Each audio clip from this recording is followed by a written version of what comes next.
Welcome to another episode of Peralta Matters. I am your host, Jay Calhoun. Today's episode will be talking about career pathways here at the Peralta Colleges. So, sit back, relax, and let's get into what matters here at Peralta.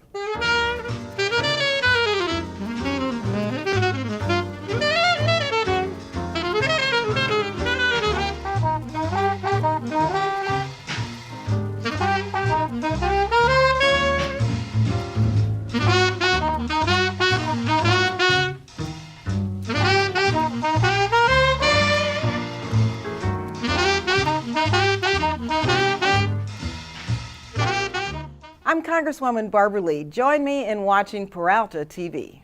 Welcome back to Peralta Matters. I am your host, Jay Calhoun. We are now joined by Karen Engel from the Department of Ed Services. Welcome, Karen. Thank you. Let's talk about our big pop question for the day, and that is, what in the devil is a career pathway program? Well, thank you for asking. No Career Pathways is an educational concept that really looks at how we build pathways in education from high school, even middle school, to college and to career. And this is something that is a relatively new term and funded in a big grant this year from the state, the Department of Education. And Peralta has been fortunate to be one of the recipients of a $15 million grant with our regional partners. So we have formed a consortium, a Career Pathways Consortium, with 11 K-12 districts in the East Bay, from Hercules down to Hayward. Wow. And it's the 4 Peralta colleges plus Chabot College and Contra Costa College. So 6 colleges, 11 K-12s, building K-14, so kindergarten through community college career pathway programs. We were talking a little bit off camera about the 3 phases or stages of this program. Discuss a little bit what they are. Sure. Well, one is obviously the actual building of the pathways, and that really requires our faculty sitting down with high school teachers in career technical education programs and looking at courses and how they align and where the opportunities are for students to do something in the summer, or as seniors maybe take a class that is actually a college class that helps them see that they can do college level work. And then obviously ultimately looking at how we build the pathway through our programs and into career. So actually physically building those pathway programs so students are clear. If they sign up for a health pathway in their high school, they know if they want to stay in health, and they may not, but if they do, they know where they can go and what the opportunities are when they get to the Peralta colleges. And then the second one, the second part is what we talk about as transitions. So a lot of students may or may not finish high school. They may or may not find their way to college successfully. We know that 68% of Oakland Unified kids end up at the Peralta colleges eventually, but not right away. And we lose a lot of them. And so the idea is, how do we create these career pathway programs so that students can make more seamless transitions? And the idea there, again, is counselors working from our colleges with counselors at the high schools, making sure we have early outreach and information. So again, students in a pathway program know what trajectory they are on and what it's going to take for them to be successful. And then the third piece of the work is what we call career connections. So you're in a pathway, let's take a different one. Let's take information communications technology. And you are going to be, hopefully in high school, exposed to some work-based learning opportunities. You're going to be able to maybe shadow someone, visit the workplace, see how your learning in high school is related to a career, maybe even have an internship. And then when you come to us, not only will you have maybe a more sophisticated work-based experience, but ultimately, if it's your goal, a job. And I think I mentioned to you earlier that we've picked 4 industry sectors that we're focusing on in this work, all of them being high growth, so industries where a lot of job growth is expected in the next 5 to 10 years, and relatively high wage paying. So we're focusing on those pathway programs that by the end of it, students should have the ability to really connect to a meaningful, well-paying, successful career. It sounds like a little bit of the the reasoning for these kind of pathways, or the reasoning for this one in particular, is the lack of information or the lack of understanding that there are these available channels to help you through. Talk a little bit about the piloting programs and how we can study that infrastructure. Thank you. Yeah. So a lot of what we're doing is just building what we hope is sustainable connections and infrastructure between the K-12 experience and the college experience. And so I was mentioning that one of the ways we're doing that is in the digital media program. BCC has an excellent multimedia arts program. They've been working with Skyline High School in Oakland. Oakland Unified School kids from Skyline come down to BCC, they tour the program, they meet the faculty, they understand what their options are, and literally while they're there for a day visiting the campus, they sit down in the computer lab and they enroll in college. And it's really that simple. They don't have to come, but they're in the system, and if they do want to come, they're ready to go, and it's really that easy. And so those are the kinds of innovations that we're looking at to really scale and systematize so that students, wherever they're going to high school, whatever pathway they're in, will find their way successfully to the Peralta colleges and the other colleges sooner rather than later. In a wrap-up, do you think that it's more important that the success of a student is based on their ability to tangibly see or touch what they're going after, or the support that they have under them or in front of them or behind them to continue on whatever trajectory that they want to and pursue? Which one do you think is important? Of course, both of those are very important, and it really is about student success. And the career pathway thinking is that we know most people, most of us, learn best when we are able to what we call contextualize our learning or apply our learning. So whether it's you're in a health pathway and you're learning maybe some pretty sophisticated biology or science concept, but you're able to see right away through your experience at Children's Hospital how that applies. And so you're motivated, it's clear, and we know that students persist. They're more likely to persist through school and again transition on to the next segment if they are in these highly supported, contextualized learning environments. And that's really what we're trying to build. Outstanding. Lastly, real quick, how would you rate or use the success, perhaps, of the machine department at Laney College to propel the program?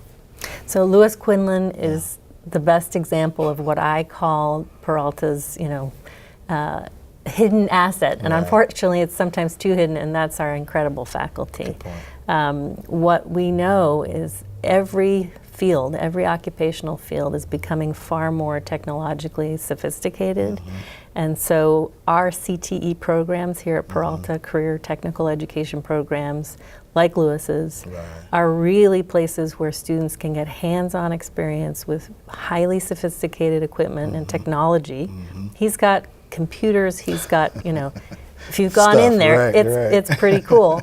But what he's doing is showing students again how they can apply mathematical concepts and other things as a tool to build something, and that creates a lot of learning satisfaction. And as you heard, a lot of his students end up in very remunerative occupations, and they're doing very well. And Lewis has built that program, and he's one shining example of many across the 4 colleges of very talented faculty building these programs that we're now just trying to connect better to the high schools. Well said. Thank you very much, Karen. Yeah, it's you're been a pleasure welcome. having you on the show. Thanks for having me. All right. That was Karen Engel. We'll be right back in a few minutes with more Peralta Matters. I already had a bachelor's degree when I came to Laney. 5 years later, I earned 3 associate degrees, majoring in biology, Spanish, and liberal arts, and was also named valedictorian. Laney College is a wonderful place for professionals seeking new careers or preparing for advanced studies. I have no pulse. We have great teachers who are not only experts in their field, but who genuinely care. I am Sarah Klimek. Laney works for me.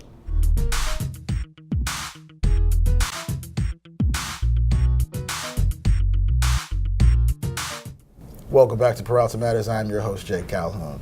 We are now joined by Laney student Mike Feeney. Mike, welcome to the show. Thanks. Right on. Let's talk a little bit about how you got to Laney College in the first place. So what brought me to Laney in the first place was an interest in machining to kind of augment my skill set as a fabricator and a sculptor. And when I took the 210 class, Machine 210 class, I began to think that maybe this is a career change, possible career change. But at that point, I wasn't really sold. I was doing pretty good where I was. So, 6 months, a year passes. My family starts growing. Start thinking, maybe I should look more seriously into this. So took some more classes. Got an internship at East Bay Mud, and internship, led to a job. Right. A year, 13 months later. Right So, on. yeah. What does career pathways, now that you've gone through it, experienced it, what does it really mean for a working adult, for a adult transitioning, or even just saying, now is the time for something to change? Well, one thing they do that's real nice with their program is everything's offered pretty much after work hours.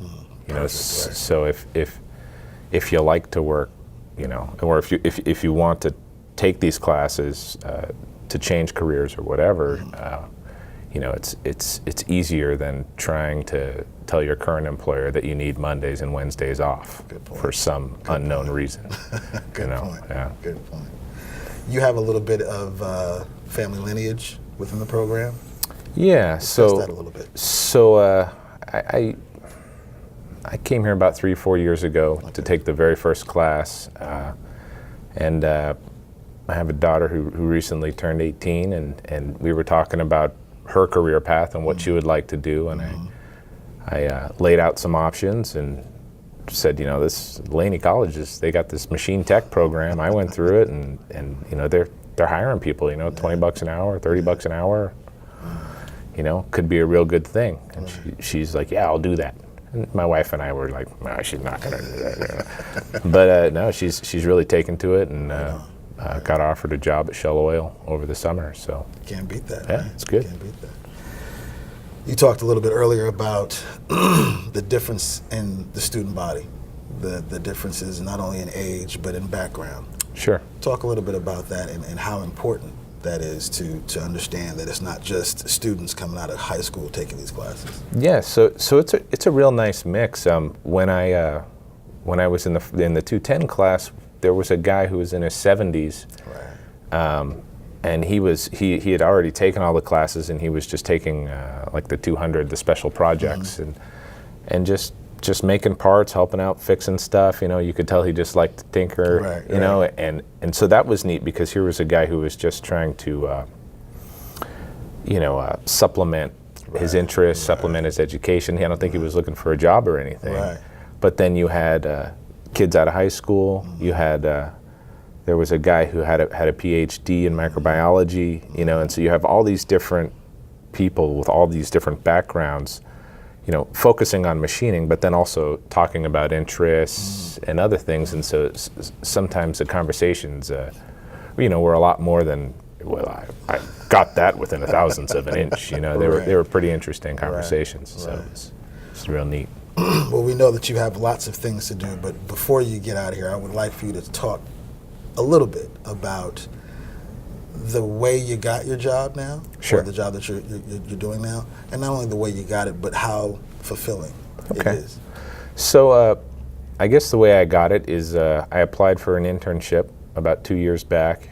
Through the machinist program. Through the machine shop program. Correct. And then went through the 15-week internship, and then I would say about 4 months later, they posted the job The job that you were doing. that I was interning Okay. for. Okay. And then they hired about, 10 months after that. And I was picked, and 2 other Laney College students were also picked that are all in the machine technology program. Outstanding. And it is a fulfilling job, because we're maintaining the infrastructure to give everybody water. That's important right about now. Yes. So if that goes down, there's a whole lot of unhappy people, right? And it, you know, it's a necessary thing to Right. keep everything going. It and, is. and that's fulfilling. That's, you know, that's bigger than what I was doing previously, like making a handrail for someone's house just because they have a bunch of money. Right. You know. Right. So Just fixing a community or fixing a city, so to speak. yeah. Outstanding. So that's pretty neat. Great. Well, Mike, I think you are a great success story and continued success in your new career. No, well, thank you very much. Right on. It's been a pleasure having you on Yep. the show. Thanks a lot. All right. That's Mike Feeney. We'll be right back in a few minutes with Peralta Matters. All aboard! Welcome back to Peralta Matters. I'm your host, Jay Calhoun. We are now joined by Jackie Feeney, Laney College student. How are you? I'm all right. How are you? Outstanding. Can't complain. Thanks for coming on the show. Let's talk a little bit about you and what you have learned or experienced in the machine technology department or program. Yeah, so I learned how to use all the machines pretty much. I came with very, very little understanding of how the machines worked. Right.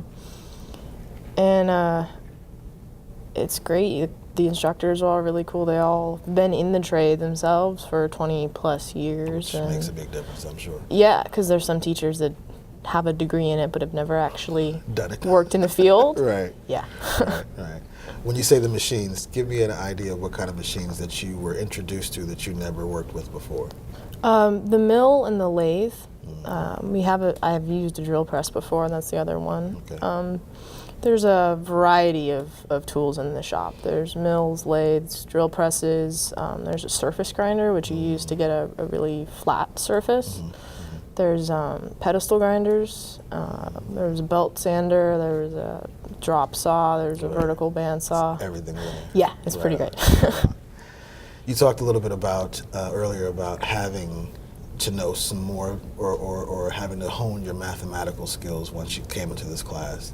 Talk a little bit about what you need to be prepared for if you come into the machine technology program. Yeah, it's up to trigonometry, Okay. and it's been a few years since high school, so Right. it was a little challenging. It's a study at your own pace class, Okay. and so they offer that, and it's A through G are the units. And, Gotcha. the hardest one for me was F, and that was the Okay. What was so hard about it? memorizing the formulas. Okay. I'm really bad at memorizing formulas. It was all bad. Right on, right on. I spoke earlier with your father, and he was telling me how critical measurements are and what you learn, how important it is learning in this class. Discuss a little bit about that, how you said you learn now how 6 inches is actually a mile as opposed to 6 inches. Yeah, I mean, before you take these kinds of classes, you're looking in, quarters of an inch pretty much is the smallest unit of measurement. And in our class, we were making a pump shaft that the tolerance is 0.3 of a thousandth, and Right. that's I don't even know what that is, but wow. yes, it's really really small, like right. microscope small. And so now when I look at 6 inches, it's a mile, and someone comes in saying, "Yeah, it's like 1/8 of an inch off. It's not that much." No, you're wrong. It's gotta no. be right. Yeah. So through this program, you have got an internship and then eventually a job, correct? Right. Yeah. Talk a little bit about that and what it was like to have that opportunity. Okay, so at the end of the spring semester, they offer summer internships, and I just applied for one because I didn't really want to do an internship as I was working. Right. I applied for Shell, and there was a lengthy 2.5 month process, and at which point I and myself and 2 other Laney College students got hired actually. And, Outstanding. Go Lane. yeah, right. It's a fantastic job environment. They're all really friendly, really nice. They were all into offering criticism when it was needed, as well as any sort of reinforcement of anything. Right on. And at the end of the 2.5 month apprenticeship or internship, I got offered a job on the last day. Outstanding. Well, congratulations. Thank you. Right on. Touch a little bit on this as we go out, the importance of programs like these to, not only high school students, working parents, working adults, working young adults, but just anyone who wants to find a way to do more or do something different. There are a lot of things you can do wrong if you don't know how to use these machines. There's a lot of ways you can injure yourself. And taking the class and learning how to do it by people who've been doing it for a significantly long time is the best way to learn if you don't want to not have a hand. Right. That's a great solution right there. Yeah. Perfect. Works for me. Outstanding. Well, Jackie, thanks for coming on the show. Yeah, It's been a thanks for great having privilege. me. Appreciate it. That was Jackie Feeney, Laney College student. We'll be right back in a few minutes for Peralta Matters. I'm a veteran, and I was looking into some of the trades.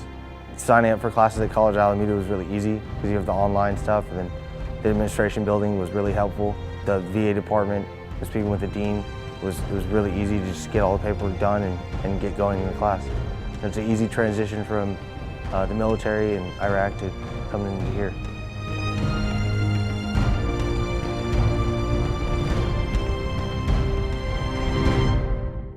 Welcome back to Peralta Matters. I'm your host, Jay Calhoun.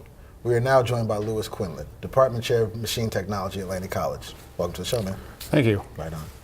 Let's start off by talking about, one, how long machine technology has been going on at Laney College? So it's one of the original programs. It's been there since Laney. In fact, it was when there was the, I guess, Oakland City College. Right. It was one of the original programs there. Machining is what we call one of the keystone trades in the industry. It makes the economy go. In one way or another, we touch just about everything. The water you drink that Mike works on, Right. the car you drive, either the parts for the oil that's produced that Jackie's working on. Just about everything, your iPhones, everything, it goes through one way or another machinist's hands. The molds they make, or the clothes you wear, the machines that pick the cotton, everything. Wow. We were talking a little bit off camera about the two main facets of machine technology. Talk a little bit about what they are. So our program focuses on two areas. One is manufacturing. We're taking raw materials and making them into parts, either for your own company or many of our shops are making parts for other companies. And what's the other? The other is the industrial maintenance area, working on repair of equipment either in a manufacturing plant, processing plant like Shell, or in infrastructure like East Bay Mud. Outstanding. Give our audience a little overview about the type of student that's in a machine technology program. We have an incredibly wide variety. We have students that have been incredibly successful that don't have high school degrees. They have a GED. And then we have students that have come in with master's degrees and PhDs. Wow.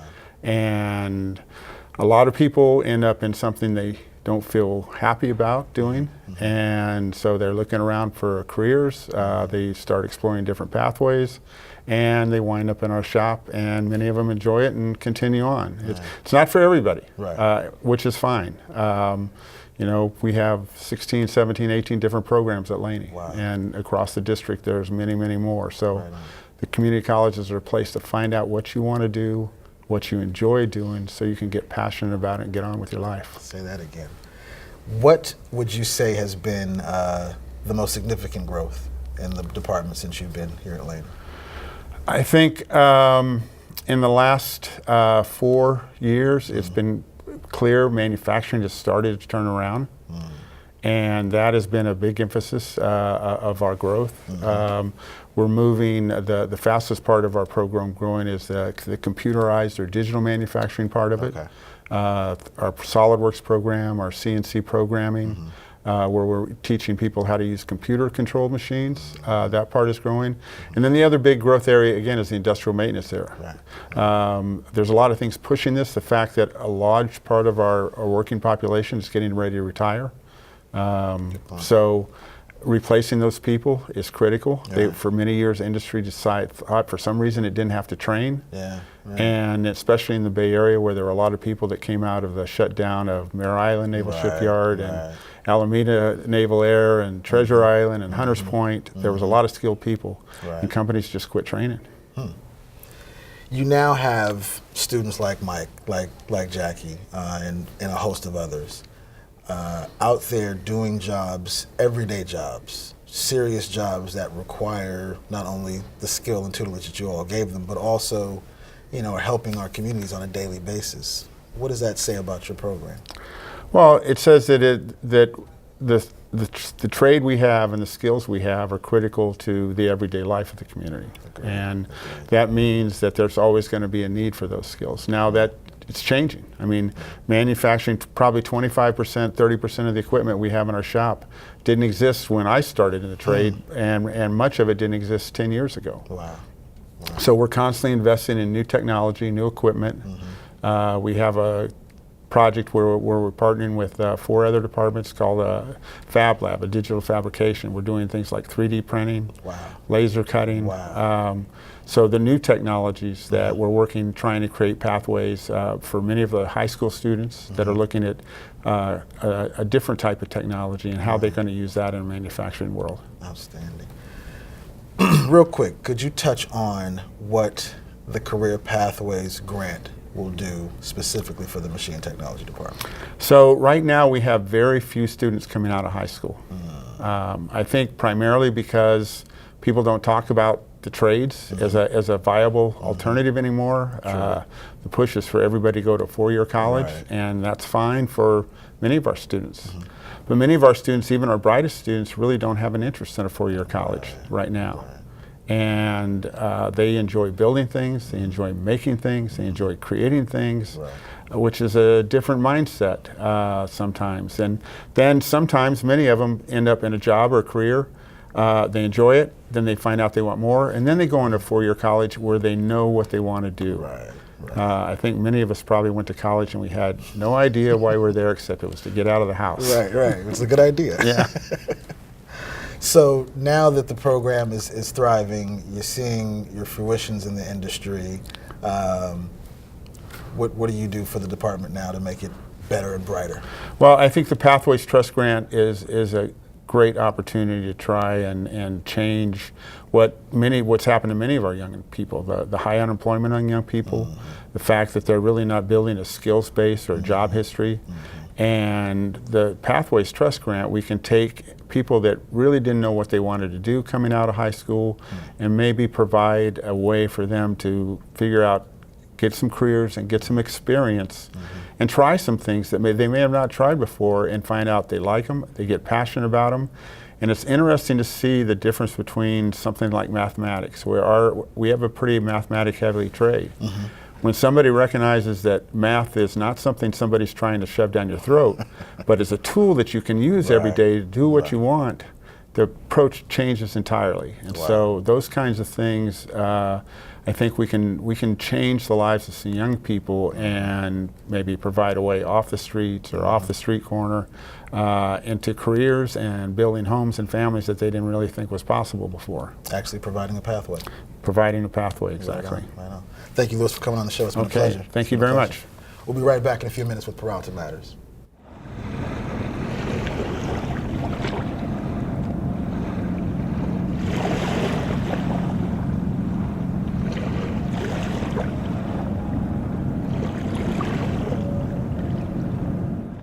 Welcome back to Peralta Matters. I want to thank our guests for coming on and talking about the career pathways here at the Peralta Colleges. Until the next time, please do something that matters.